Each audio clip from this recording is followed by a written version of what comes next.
Okay, welcome to the second day on Alpha Audio in the high-end Munich. We're on Saturday, and the first visit is to the Harman booth, at least the Harman booth, and we have Mark Levinson, we have Lexicon, and JBL. And who do we have the honor to talk with today, this morning? I'm Mark Hockey from Harman Consumer UK. And you are some modest, but you can join us. Who are you? I'm Erik Eriksson from Harman Luxury Audio. And what's new on this booth, gentlemen? What's new today, or this show? At this show, we're highlighting 4 of our brands as always, but for brand new products, we're highlighting 3 new JBL speakers, we're highlighting 2 new Revell speakers, and we're also highlighting some Lexicon product for the first time.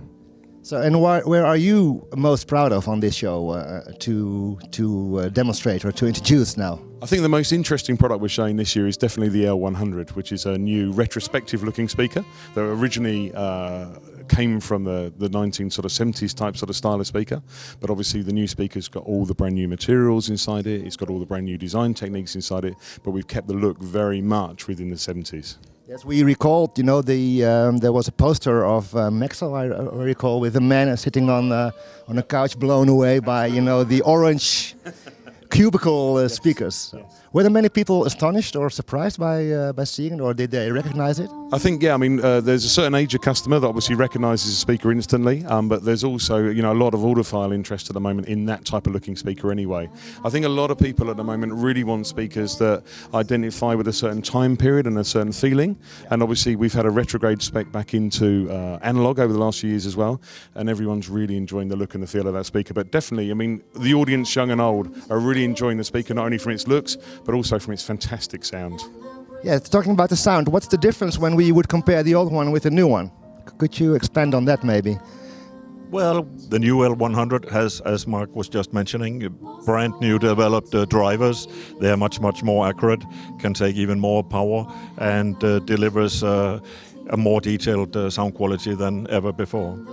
But I would like to add to Mark's remarks that people, especially the older ones, are coming here and they are surprised to see that their beloved speaker from the 70s are now reborn. There was even somebody here yesterday with some small kids, and the father said, "Look at this was what we listened to when I was young."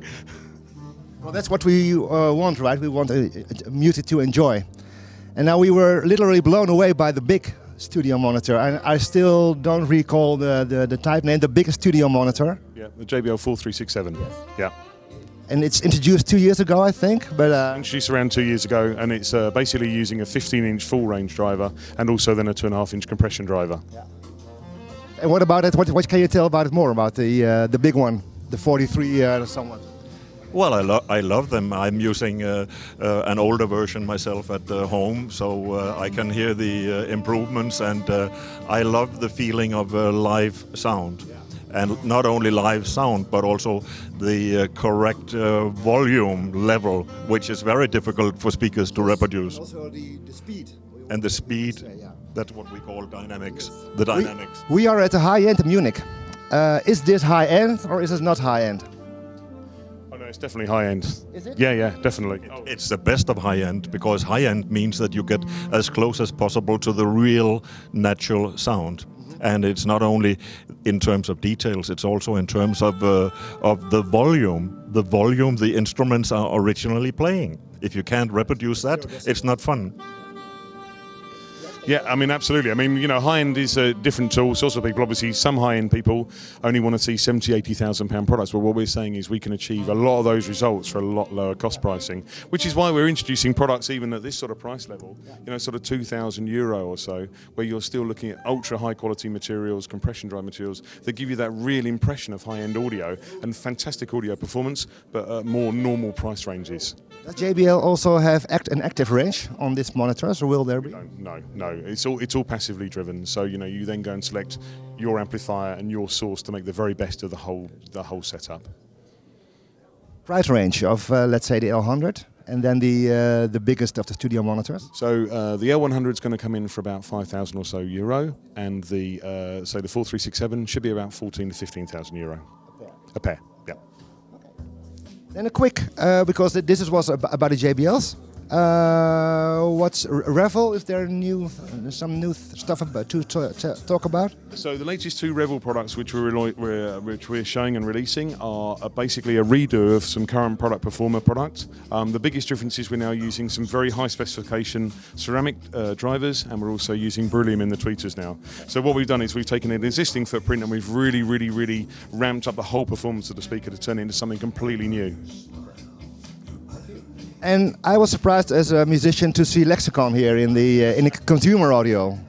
Well, I mean, again, Lexicon's always been one of our classic brands for Harman for a long time.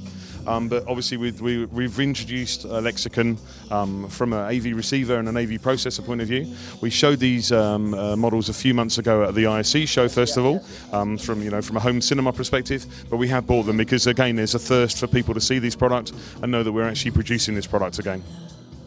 Well, thank you very much. And let's end with high end. Yeah. Mark Levinson, is there something new too? We saw the record parade. We saw it last year. Sadly, at the moment, there's no brand new Mark Levinson product. I mean, over the new 500 series, we've launched 7 new models over the last 2.5 years. So at that point, we can't keep launching brand new models within that series. So it's a consolidation time at the moment. There will be some new Mark Levinson product at some stage. So watch this space. But come back next year and we'll have more news for you. Thank you very much, gentlemen.